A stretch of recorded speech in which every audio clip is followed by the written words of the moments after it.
Rumors spreading round in that Texas town about the shack outside the game. And you know what I'm talking about. Just let me know if you wanna go to that home out on the range. Hi, beautiful people. Jim Klein with the Gazebo Factory here again with another extremely entertaining video. You know, most of the videos we've made over the years have been timeless, but today is Memorial Day 2026, so it's a bit dated. But it would mark the 36th anniversary of the founding of the Gazebo Factory and the 10th anniversary of the fire in downtown Farmersville. You know, we were lucky enough to be able to start rebuilding as the flames were still smoldering, and today we are still in Farmersville and boast a large outdoor structure showroom that's one of the largest in the area, if not the largest, and maybe the largest one in the world, who knows. But our good friends at Prater Concrete out of Princeton, Texas, they've come out and done a wonderful job building some displays showcasing their stamped and stained pattern concrete. So anyway, come by and see us someday. We'd be glad to see you. Today's video basically is about HGTV, but with the recent passing of Chuck Norris, I got to thinking, I haven't watched that video Hannah and I made all those years ago when the Gazebo Factory got to be featured on Walker, Texas Ranger. I'd better watch it.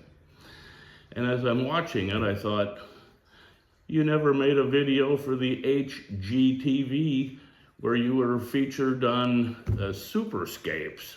You better make a video for that. And then I thought, I wonder if the beautiful people would be interested in hearing about a few other household names the Gazebo Factory has gotten a chance to build for, you know, over the years. So I made a list, and I'll go as fast as I can. And speaking of Chuck, how about Chuck E. Cheese? You know, you bring your little kid into a birthday party near the holidays, and you can watch an elf sing the gazebo song out of one of our gazebos. Another interesting thing we got to do for a friend was build a replica of Helltown from Clint Eastwood's movie, High Plains Drifter. Oh, you do an imitation of Clint Eastwood? Well, let's hear it. Go ahead, make my gazebo. Oh, I love it. Okay, so how about we start with some Hall of Famers from the NBA. Sidney Moncrief, he was a Mavericks assistant coach. From the Disc Jockey Hall of Fame, how about KSCS, the late great Terry Dorsey? From the Business Hall of Fame, how about Mr. and Mrs. D.R. Horton? You know, I'm thinking, don't you people have like 1 million carpenters? You know, why would you want us? And he's thinking, because we want the best. And then I'm thinking, hey, if I see them, I'll, you know, send them over. But anyway, that was a fun experience. Have you ever stayed at a hotel? How about the Days Inn or Quality Inn or maybe the Comfort Inn and Suites, something like that? Maybe even got lucky at the Marriott. You know, we actually got to build a gazebo for the hotel that's out at Texas Motor Speedway all those years when they were building that. Anybody heard of the movie Star Wars? No, Not the one with the shark, the one, you know, from outer space that had Chewbacca. We got to build down at actor Peter Mayhew's house on Lake Granbury a few years ago. And we also built at the Munsters replica house down in Waxahachie. I understand they throw quite a Halloween party. As far as cities goes, I've got Dallas, Van Alstyne, Forney, way down south in Brownsville, out west in Monahans, McKinney. They rent out their gazebo at Myers Park for weddings, as well as Rockwall. I see this, and I know for a fact that once upon a time, Congressman Ralph Hall and President Bush gave a speech out of that gazebo, so that's pretty cool. And speaking of weddings, we're actually featured on the brochure of this one, and we've done many venues in the area and even out of the area. For you people who live south of Fort Worth in Johnson County, you can thank the Gazebo Factory about this much for your fresh water.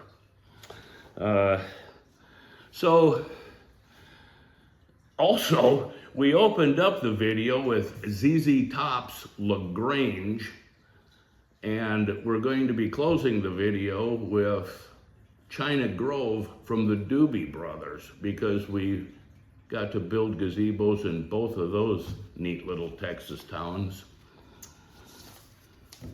Do you remember Fort Worth's LaGrave Field, home of the Fort Worth Cats?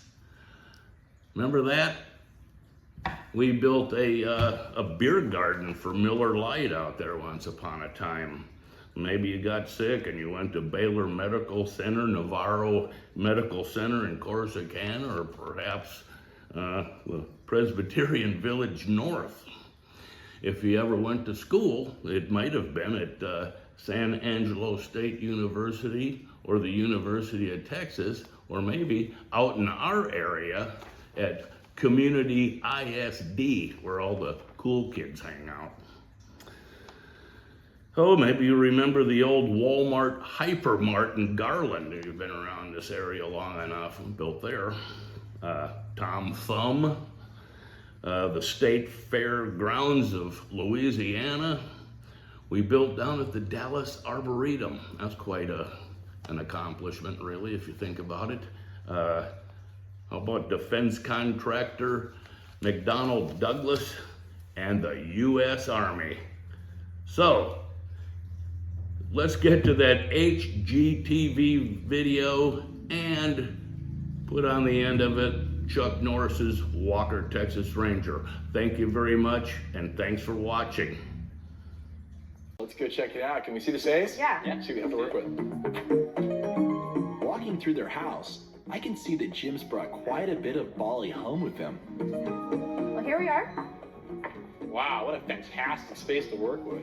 Really nice sized courtyard, and this material is perfect, limestone. Yeah, you know, we got started with the limestone. We saw a lot of that when I was in Bali. Okay, and I see we have a tough slope back here and a big excavation. What's the excavation all about? This is for a future addition, and we don't know when it's going to happen, but right now it's just a big ugly hole. So we're gonna have to hide this a little bit, right? A little screening. Yes. We're gonna have to address the slope, make it more inviting. To create Jim and Shiva's dream yard, I'll incorporate key elements of Balinese style, such as dark teak wood, bright fabrics, lava rock, and decorative art against a backdrop of lush green plants. So here's how it's gonna play out. Area 1, a pavilion and an outdoor dining room. Area 2, a hillside of flowers and foliage, and a lawn to play on. You guys, I want to create a Balinese courtyard out here for you. The first element I'm going to use are hand-carved double doors over here in the corner. That's going to help frame this whole garden. It'll screen the future addition area. It'll evoke a sense of mystery as to what's behind those doors. The second element that I'm going to use is a Balinese daybed structure right in the middle of the garden. That's going to give you the feeling of a Balinese pavilion. Right next to it, I'm going to have a water feature because if you're living out on the islands of Bali, water is really important. You want to feel like you're next to it, you're near it, you can hear it, it'll help you relax. Sounds excellent. This is my plan for the back slope. This back slope is going to act as a backdrop to this whole entire courtyard garden. This is where we have a really big opportunity to bring a lot of plant material and some more structure. What I want to do is create a lava staircase going up the slope. On the sides of the staircase, I want to flank it with big lava boulders. And finally, we're going to plant lots of lush, fragrant plants to give you that island feel up there. What do you think? I would be amazed to see that happen in this bleak, stark courtyard, so I'm looking forward to it. Let's get to work. All right. I'm thrilled with what Gary has planned for this yard. I never would have thought to use the slope the way he has, but he's turned it into a feature of the garden. I think Gary's design is great. It's an interesting mix between something that's very tropical and something that's comfortable, and I'm really excited to see it. Jim and Shiva will be spending most of their budget on the pavilion and accessories, and the rest on the lawn and plants. So I've got several design goals for this project. Make this courtyard more functional with areas for family dining and relaxing. Turn the difficult slope into a garden focal point and weave in the feel of Bali. Okay, let's rock. First thing we have to do is build our daybed pavilion. All the other elements be laid out according to where this goes. Check it out. Balinese pavilions are amazingly versatile. They're used for outdoor kitchens, dining areas, and lounges. In our case, we're creating an outdoor daybed, the perfect spot for relaxing.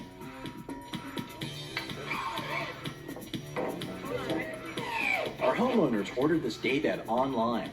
It's a kit that anyone can buy and assemble on site, but I'm adding a custom feature. Ordinarily, we use a palm thatched roof on top of our Balinese-style pavilion, but in this case, we're using red cedar shingles, so it more closely matches the architectural elements of the house to help blend this whole garden together. I think the Balinese-style pavilion is fantastic. It really fills in the space nicely, and I'm looking forward to having a party out there where everyone can just lounge around on it. Pavilion team, 1 day construction. That's amazing. Good job, Mike, Jesse, Jim. Thanks for helping us out. Thank you. All right. Coming up, with help from my design assistant, Sarah Hayward, we turn a simple rock into an amazing water feature. That's actually beautiful for the Balinese style. Salvage wood becomes an interesting and low-cost focal point, It fits perfectly. and new concerns about pulling off our hillside garden. So what makes me nervous about the design is Gary's taking on the slope. It's day 2, and with the pavilion built for our Balinese courtyard, it's time to tame the back slope.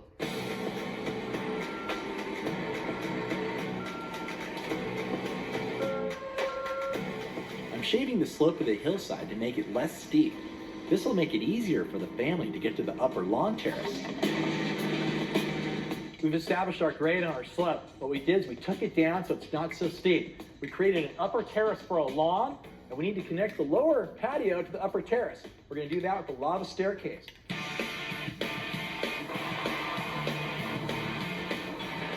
Lava rock is an exotic material that creates instant drama. It'll also add contrast against the lawn we're putting in. This used to be hot lava. And since Bali is a volcanic island, it's perfect for our theme. Here's our lava rock for our lava staircase. The way this works is pretty simple. Basically, we're setting these rocks into concrete, the risers, to make them nice and strong for foot traffic. We're going to make a nice little edge on the side. No foot traffic on the side, no concrete.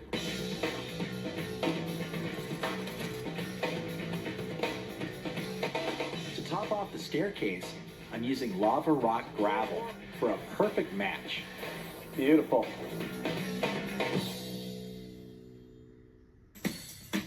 With the courtyard taking shape, my design assistant Sarah and I check out a salvage yard in search of unique materials to build our fountain. Hey Sarah, look over here. We've got some basalt columns. That might work for a fountain. That's actually beautiful for the Balinese style. You know when you take a natural stone and drill the hole in it and the water bubbles up over it? Bubble all over. Although I think this is too big. and maybe not dark enough. What about something like this? Yeah. This would be a perfect size. Yeah. But what do we do with the water that bubbles over? Because there's not good drainage there. You know what I think we should do? I think we should get a big Balinese pot and and use that underneath. Water retain it, right? It'll look something like this. This is the wrong kind of pot. Oh, definitely. But you know what? This will hold the water. Oh, and it could be a water feature as well. What a great idea. I think we should get I it. love this place. No kidding. This place rocks. These are beautiful. We also scope out some antique Balinese doors. A decorative door will make a cool screen between the courtyard and the excavated hole for Jim and Shiva's future addition. Back at the house, I make another discovery that'll pay off for our design and save some cash. I am really excited. I just found this great pile of leftover building materials from Jim and Shiva's remodel they just did. This stuff was all ready to go to the dump. I can use this for the screen that we're going to build the frame. We'll combine our antique door and salvaged wood to do triple duty as a timeless gate, an exotic focal point, and much needed screen. It'll also enclose our courtyard, making it feel more intimate and private. So I didn't want to put some brand new hinges from the store on top of my antique door. I found these old beat up hinges at the salvage yard. They're going to match perfectly. It's going to blend the whole piece together.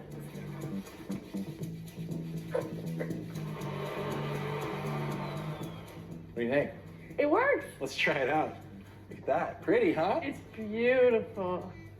Okay, now we just need to put our bamboo screen up, frame the whole thing off with big pieces of wood. It'll look gorgeous. We stain our wood to tie it in with the rest of the dark wood in the courtyard, and our gate is done. That's not bad for some old wood. Beautiful. Meanwhile, a little more stain will go a long way with Jim and Shiva's old table.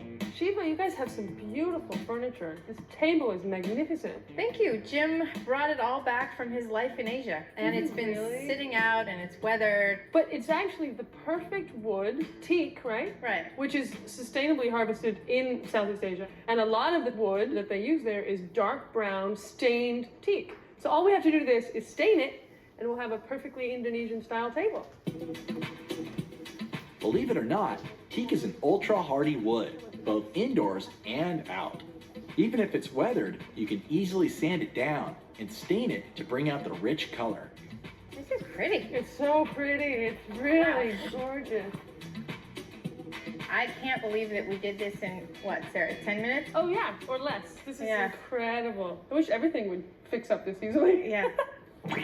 Coming up, more rummaging pays off big time, Wow, Jim, you told me you had some beautiful art, but this is amazing. and I surprise Shiva with a very special addition. Oh, even with fruit on it. That is so awesome. The moment you've been waiting for.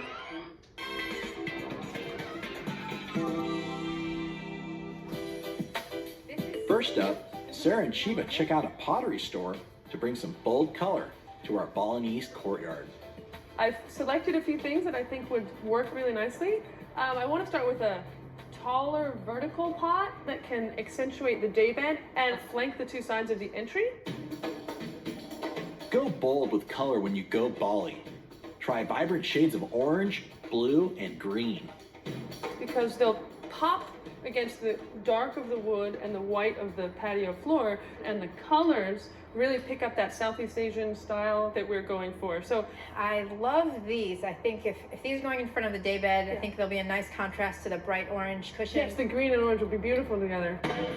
Sweet! Sarah and Shiva find some really cool accents. These ceramic balls will add color and drama to the planting beds. Hey Sarah, can you help me unload these plants? The jungle in there. Yeah, it's been quite a fragrant ride. Beautiful. We've got a really nice palette of plants to work with for our Balinese courtyard. So not only did I want to use some fragrant plants like gardenia and a lot of colorful flowers, I wanted to use some edible plants that would be useful. First of all, we have the banana plant.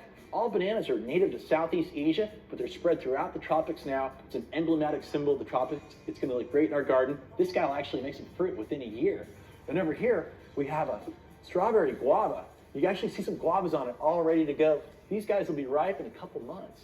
Now, if you want to create a tropical garden in a harsh climate, this is a great candidate. This is ginger, garden ginger, Hedychium coronarium. Now you can see the ginger root, just like you get from the store, that you can use to cook with. And the foliage is really nice. It's root hardy to 10 degrees, and it's got these amazing flowers.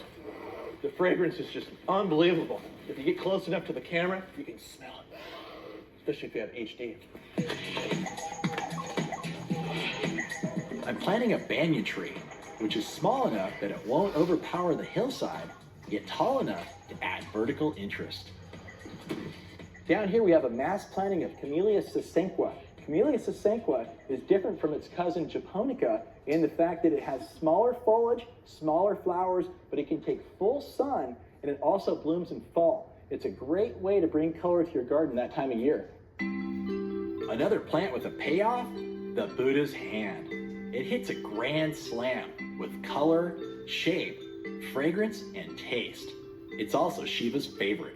Shiva, I got a surprise for you. Look at that. Oh, even with fruit on it. That is so awesome. The moment you've been waiting for, your Buddha's hand. How You know, about that? I thought I would have to wait for years for it to fruit. This is so cool. That's the amazing thing about this plant. You rub the rind and smell the rind. That's where the fragrance comes from. Wow. That's incredible. That's actually better than just a citrusy scent. I know. It smells like perfume. Got our sod lawn going down. This sod lawn is going to do a lot of things for us. It's going to create a great destination point at the top of our staircase. It's going to act as a nice, lush backdrop to our garden Balinese hillside. And most of all, fun place for the kids to play. We top off our garden with treated fir bark mulch. Its dark color creates a dramatic contrast against the plants on the hillside. We're building a base for our fountain to put it right at eye level when you're hanging out in the pavilion. Sarah, once you drop the tube in, I'll drop the rock and form the base for the basalt column. We'll get some concrete in here, mortar it all together. This is heavy. Whoa! Excellent. Pretty good. Yeah, looks good. With our concrete dry, it's time to break out the expandable foam. We'll let it harden up, we'll be good to go. Okay. Sarah, let's put all these rocks in here to eliminate the standing water. That way the kids can be outside. Shiva doesn't have to worry about it. So you won't have to worry about the kids out here. Child-proof water feature. We finish the fountain with some river rock. Guys, I think our expandable magic foam is just about hardened off. We can cut this guy off here. We'll see what it looks like. What do you say, Sarah? Give me some juice. Okay. All right, you excited? Yes. This is the big moment. Do I hear it? There it is. Oh, wow. That's such a nice sound. Nice, relaxing sound. Yeah, thank you. And what I really like is that it's safe for the kids since it's filled with rocks. They can't drown in it. Next, we place pots to bring greenery and bold color into the courtyard. Shiva, I picked these plants out to go in this orange pot. Orange bird of paradise in the orange pot. What do you think? I think they're lovely. I especially like the succulents. Oh, good, yeah. Now, one thing that's really important is you want to be very careful about how you line up your plants before you plant them. So you want to really figure out the angle, because sometimes you can plant something and you just see the ugly backside rather than the pretty part that drapes over the pot. So it's especially important in pots. And another tip that we have here is with a large central plant. So you think of putting it right in the middle of the pot. But it's actually better if you put it towards the back and angle it a little bit towards the front. Leaves you more room for your accent plants in the front, and it also creates a visual that's a little bit deeper. It's like putting the tallest person in class in the back. In the back, that's exactly right. We're defining areas for sitting and dining with our dark teak furniture. This is amazing, this tropical rainstorm. It feels just like Bali out here now. I So love it. appropriate. Finally, the space is made complete with artifacts from Jim's travels to Bali. I really feel like it's coming together and it's really starting to feel a little bit like Bali, at least how I remembered it.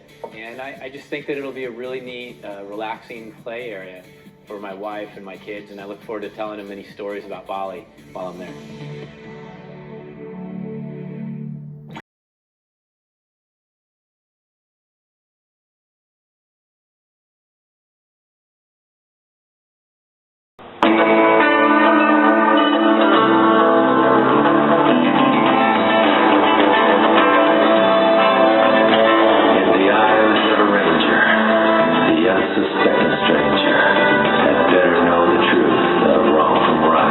Cause the eyes of the ranger are upon you.